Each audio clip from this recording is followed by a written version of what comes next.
Bonjour à toutes et à tous.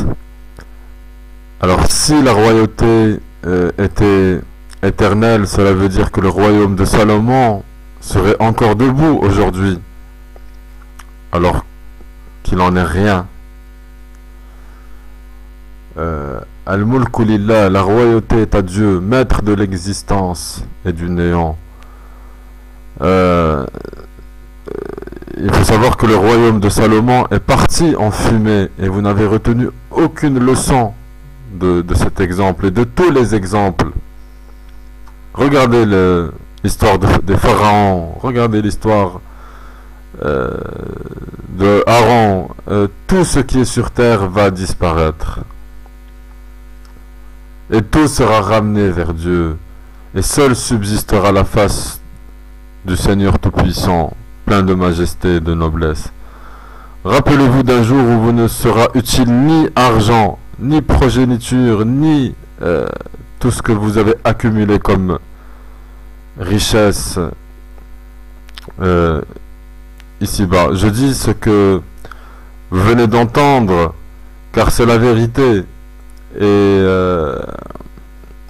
il n'y a pas d'autre vérité que celle-ci. Aujourd'hui, j'aimerais vous parler des larmes d'un peuple opprimé, des cris d'un peuple victime d'injustice, de corruption, d'oppression, d'abandon. Regardez comment ils ont tout détruit, ils ont ruiné les esprits, et c'est obligé de dénoncer tout ça, de faire l'état des lieux et de dénoncer tous ces monstres avec des voix libres. Et avec ces voix libres, on vous dit qu'on ne veut pas, qu'on n'attend plus rien d'eux de toute façon. Ce sont des monstres et il faut rien attendre de tout ce qu'on désire. C'est notre droit, c'est tous nos droits, c'est la justice, c'est une parole de vérité. Je ne sais pas comment chacun voit sa réalité, mais ce qui est sûr, c'est que la réalité, c'est qu'aujourd'hui, il y a du sang partout, il y a une colère, il y a des souffrances, une misère, et moi je suis vraiment en colère contre ce silence des gens qui ne veulent pas voir la réalité en face et dire la vérité. Je lance un signal d'alarme à toutes les âmes ayant encore une bonne conscience, encore un cerveau qui raisonne bien, car si vous restez comme ça, vous allez garder tout ça dans votre conscience jusqu'au jour dernier, tout simplement. Et puis voilà, donc de toute façon on peut pas être aimé de tous dans la vie. On peut pas être aimé de tous et on peut pas être compris de tous.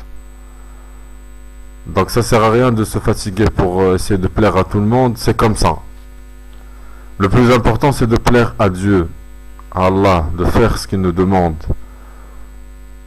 Alors nous avons deux choix, soit avoir plein de faux amis, de fausses connaissances et être souvent déçus et incompris,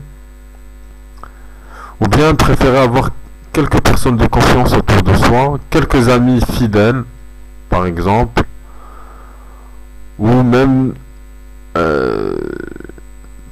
parfois vivre une solitude assumée et constructive.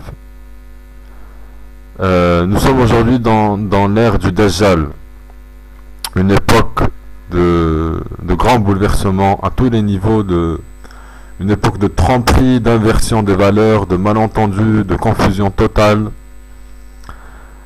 Alors que faire?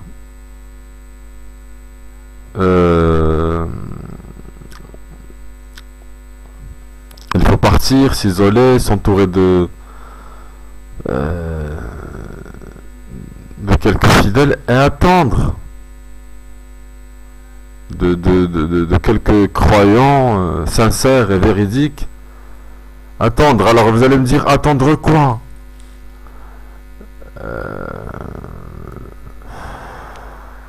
Attendre quoi? Il faut pas attendre, il faut agir. Parce qu'on ne peut pas rester dans l'attente. Il faut à la fois donc opérer avec une stratégie d'attente, oui, c'est-à-dire entre parenthèses en stand-by, mais en même temps agir contre le mal. D'accord? Donc ça veut dire qu'il faut à la fois être en attente, mais en même temps en action. Et bien sûr, attendre quoi? Attendre la sortie du grand rassembleur, de l'unificateur. Inch'Allah, croyez-moi, rien ne peut se faire sans lui, rien. Tout est trop abîmé, tordu, complexe. C'est très très compliqué. Il y a beaucoup de problèmes en ce moment. C'est trop tard pour rattraper les choses. Le mal est fait et il est présent dans toutes les consciences et partout.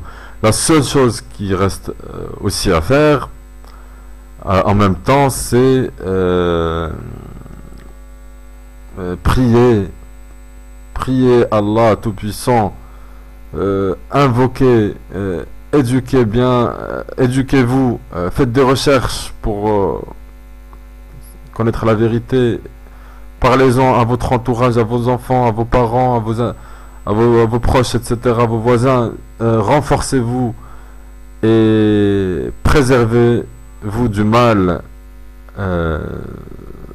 sous toutes ces formes qui se présentent à vous, parce que le mal il est partout maintenant.